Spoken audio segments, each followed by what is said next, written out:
2 കുഞ്ഞ് സബോള, പിന്നെ 2 പച്ചമുളക്, 1 ടീസ്പൂൺ ഉപ്പ്, 1 ടീസ്പൂൺ കുരുമുളക് എല്ലാം കൂടി നന്നായി മിക്സ് ചെയ്തെടുത്ത് ഇതിലേക്കൊരു 3-4 മുട്ട ഉടച്ച് വയ്ക്കാം.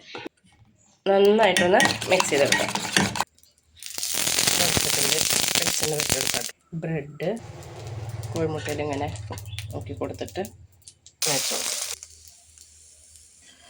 മറിച്ചിടാം.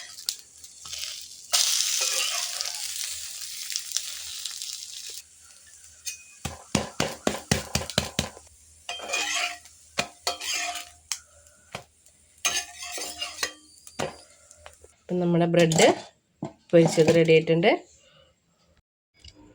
അപ്പം നമ്മുടെ ബ്രെഡ് മുട്ട ഓംപ്ലേറ്റ് റെഡിയായി. ബ്രെഡ് മുക്കി പൊരിച്ചത് നമുക്ക് കഴിച്ച് നോക്കാം.